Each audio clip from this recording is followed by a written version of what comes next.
In 2022, Klarna, the Swedish fintech behind the buy now, pay later model, employed 5,500 people. Then they partnered with OpenAI and deployed an customer service AI assistant. In its first month, this assistant handled 2.3 million conversations in 23 markets in 35 languages. That's a two-thirds of all customer chats, the workload of 700 full-time agents. Cost to deploy? 2 to 3 millions. Projected profit improvement? Up to $40 million. By 2025, Klarna had shrunk to about 3,000 employees. CEO Sebastian Siemiatkowski said that he expects to go below 2,000. In September of the same year, Salesforce CEO Mark Benioff went on podcasts and said, in his words, "I've reduced it from 9,000 heads to about 5,000. Because I need less heads." These aren't startups burning cash, and they're just the ones that's saying it out loud. There's one number I want you to hold in your head till the end of this video. Don't try to figure it out. Just remember it. By the time we get back to the number, you'll understand why it should change the way you think about Monday morning. When you were about 15, you were offered a deal. Nobody called it a deal. It actually was called a sound adult advice. Study hard, go to university, get a degree, land an office job, and be happy. An entire generation signed that contract and discovered something uncomfortable. The anthropologist David Graeber spent years interviewing people about their work. He's finding between a third and a half of all office workers truly believe there is no reason their job should exist. It's not about payment or boring or interesting jobs. They just simply think that their job is pointless. Meetings about meetings, reports nobody reads, processes that justify the existing of the process. He wrote a book about it called them Bullshit Jobs. And it became a bestseller because everybody recognized themselves in it. So the deal was pay a fortune, enter the system, and climb a ladder. The system was hollow. And the ladder, it just lost its bottom rungs. Let me show you what actually happens inside the companies right now. Not predictions, not think pieces, earning calls and CEO statements from the last 12 months. IBM cut 3,900 jobs in early 2025. CEO Arvind Krishna described it as a direct outcome of automation. The eliminated roles: HR, payroll, back office administration. Jobs that people went to college for. Amazon, largest round of corporate layoffs in its history. 14,000 roles. They are simultaneously investing over $100 billion in AI infrastructure. Microsoft, 1,500,000 jobs cut through 2025, 9,000 in a single round in July. Same quarter, they reported $70 billion in revenue, up 13%. UPS, 48,000 jobs eliminated under their Network of the Future initiative, closed 93 facilities. AI-enabled logistics means more volume, fewer people. Challenger, Gray & Christmas, the consulting firm that tracks layoffs, reported that AI was directly responsible for nearly 55,000 job cuts in the US in 2025 alone. Total layoffs across all sectors hit 1.17 million, the highest since the pandemic year of 2020. But these are the visible cuts, the ones that make headlines. But what's happening underneath is actually way worse. Let me tell you how the pipeline collapse looks like. A team used to have 5 people. 1 senior who thinks and 4 juniors who execute, who code, prepare slides and analysis. The senior designs strategy and the juniors produce output. Now the senior doesn't need 4 juniors to help him do this job. They're okay with only 1 junior and the rest is tackled by the AI systems. That means that the front door to the profession is closing. You used to start as junior, learn from the senior, and in 3 to 5 years you become a senior yourself. That pipeline is what turned college graduates into mid-career professionals. But AI didn't cut the top. It cut the entrance, the bottom rung, and the data confirms it. The National Association of Colleges and Employers recorded a 22% drop in Fortune 500 internship offer between 2022 and 2024. Tech internships fell 34%. Anthropic CEO Dario Amodei, a man who builds AI systems for a living, warned in mid-2025 that AI could eliminate up to half of all entry-level white-collar jobs within 1 to 5 years. And here's the part that makes this pipeline problem existential. Without the entrance, there are no future seniors. The expertise simply doesn't regenerate. And the entire knowledge transfer system that built professional workers for 50 years is right now simply breaking. Now, the specialization trap. Someone analyzed 180 million job postings to find out which roles declined the fastest in 2025. And here are the results. Computer graphic artists, technical artists, 3D artists, VFX artists, down 33%. Writers, copywriters, copy editors, technical writers, down 28%. Photographers down 28% as well. These aren't people who were bad at their jobs.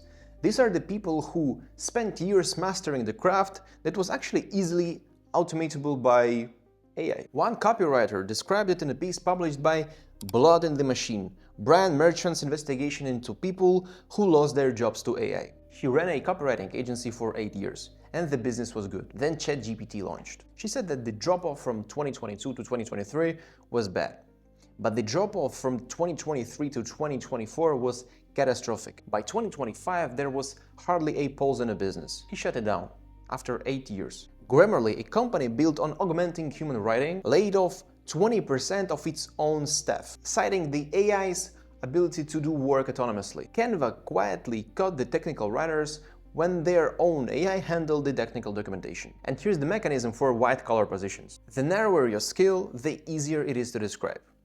The easier it is to describe, the easier it is to create a model on it. The easier it is to create a model on it, the easier it is to replace you. Generalists who think across domains are harder to automate. Specialists who execute one task but at a world-class level are simply a training dataset waiting to happen. So the jobs are going. It's not a question anymore. And we understand that people lose their money. But what else is actually happening to people beside them losing their money? Picture a Tuesday at 11 p.m. Couch, laptop open, Slack still pulsing. You've been working since 8 a.m. but you haven't been working. You've been available, responding, reacting. With AI tools you now do in a day what used to take a week. Your output tripled, your manager is thrilled. So what did you get? The expectation that you'll now do a month's work. And the Federal Reserve Bank of San Francisco confirmed what it feels like. The real wage growth for entry-level professional jobs fell 1.8% in 2024,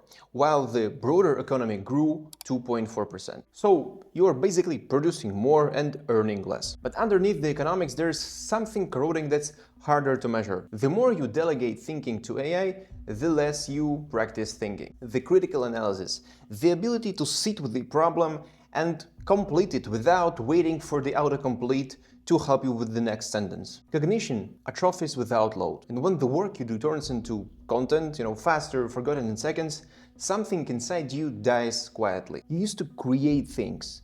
Now you simply generate assets. For a lot of people, the job is not only the thing that they do.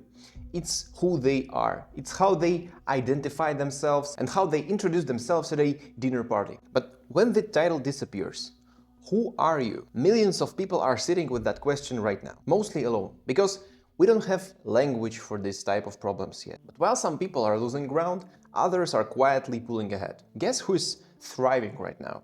It's not a financial analyst or a marketing manager. It's a plumber. The world is literally screaming for people who work with their hands. The United States alone is projected to be short 550,000 plumbers by 2027. Nearly 30% of union electricians approaching retirement. In construction, more than 1 in 5 workers is 55 years old or older, and there's no one behind them. The industry needs 500,000 workers this year alone. 1.9 million manufacturing jobs could go unfilled over the next decade if nothing changes, according to the Manufacturing Institute of Deloitte. And the irony in this is that AI is making it actually worse. Every data center that runs ChatGPT, Gemini, Claude, every one of those buildings needs to be physically built by humans with wiring, plumbing, HVAC, concrete. A single 250,000 square foot data center employs up to 1,500 construction workers during build-out, many earning over $100,000 plus overtime without a college degree. Global capital spending on data centers is projected to hit $7 trillion by 2030, according to McKinsey. 7 trillion. And they can't build them fast enough because they don't have people. BlackRock CEO Larry Fink told himself to the White House directly. His words: "We're going to run out of electricians that we need to build out AI data centers. We just don't have enough." The very technology that's eliminating office jobs is creating a surge in demand for physical labor. Master plumbers hit a median pay of $82,000 last year, a 21% jump in 12 months. Electrician employment is growing at double the national average. Wages for production workers and residential construction rose 9.2% in 2025, outpacing both inflation and white-collar wage growth. Now, I hear you say, what about the robots? Boston Dynamics, Tesla, these Chinese robots. Fair question, but let me give you an honest answer. While technology itself may exist in 5 years and the quality of robot output can actually be even better than the humans one, it's still economically hard to produce those robots and use them at the marginal costs we use human laborers today. McKinsey published a report in late 2025, specifically on humanoid robots in construction. Their conclusion, it remains, and I'm quoting, a vision for the future workforce rather than an immediate reality. On-site automation is, in their words, particularly difficult because each project is unique and constantly evolving. And there's one more thing no one talks about. When an AI hallucinates a wrong answer, you get a bad paragraph. When a robot makes a mistake with electricity, for example, someone can actually die. The legal liability, the accountability, the certifications and stuff like that, it's still on human. And it's gonna stay on a human for a long time. So yes, robots will come in physical labor eventually. But this eventually is measured in decades. Now the number. Remember, I showed you this number at the beginning of this video. In November 2025, MIT and Oak Ridge National Laboratory published something called the Iceberg Index. They built a digital twin of the entire US labor market, 151 million workers, and mapped every one of them against what today's AI system can already do. The visible displacement, the tech layoffs, the coding roles, the headlines represents 2.2% of total wage exposure. But below the surface, in HR, logistics, finance, office administration across all 50 states, in rural towns and coastal cities alike, the real number is 11.7%. $1.2 trillion in wages, over 20 million workers. If you work in an office, there is 1 in 9 chance that your work can already, not theoretically, actually today, be done by AI system. And all that within a price range that your employer can consider competitive. 1 in 9. And that's just the floor. This number will only grow. But the Plumbers odds? Effectively zero for the next decades. 3 US states, Tennessee, Utah, and North Carolina, have already started building workforce policies around these findings. They're treating it as a hurricane, not as a debate, but as something that you immediately prepare for, which raises probably the only question that matters. What do you do about it? From my perspective, if you have zero connections and zero capital, these are 3 paths that can actually be doable or implementable by yourself. Path 1, the solopreneur. One person with the right AI stack can now do what used to take a department. Salesforce own AI called 4,000 potential customers in a single week. Work that would have taken a sales team months. Apply that logic to an individual. One person with Claude, Cursor, and Midjourney and a payment system can run a consultancy that competes with agencies 10 times its size. Some people are already doing this, and it works. If this is your path, don't quit fast. Side project, weekends, one client, one product.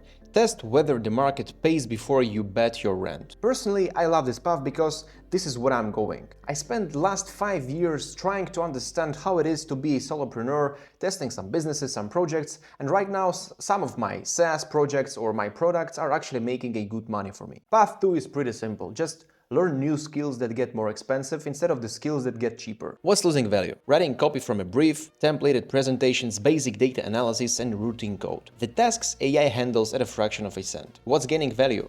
Integration. Not using AI. Connecting AI to business processes, teams, and data flows. The person who understands both the tool and the messy human context it lands in. Those roles exist. And they are growing. Judgment under ambiguity. When it's contradictory, politically loaded, or requires reading a room, you need a human. Klarna proved this. Their AI tanked customer satisfaction so badly that CEO Simetkovsky had to publicly admit they went too far. They're now rehiring. Trust. The quality that makes someone choose you specifically, not your output, you. Trust can be automated. It cannot be scaled. It cannot be prompted. That's exactly why it's becoming the scarcest resource in a world of infinite content. And physical skills. The traits. I laid out the numbers. I laid out the robot timeline. If you're 20 and you're thinking about your future, this deserves serious consideration. The AI revolution needs people to physically build it. $7 trillion in data centers by 2030. They can't find enough electricians to wire them. And the path 3. Probably the hardest one. If the only answer you have to "Who am I?" is your LinkedIn headline, you're probably one software update from identity crisis with no floor. Build something that stays when the title goes. Even if the world is full with AI, with the right people, connections and relationships, you can achieve unimaginable things. The people who navigate what's coming are not just the ones who have the right tools. They're gonna be the ones who still know who they are when the tools change. The new divide isn't about the rich versus poor. It's about the people who direct the machines versus the people the machines optimize. Klarna replaced 700 people with a chatbot. Customer satisfaction cratered and they started rehiring. The CEO admitted publicly, "We went too far." And that's the window.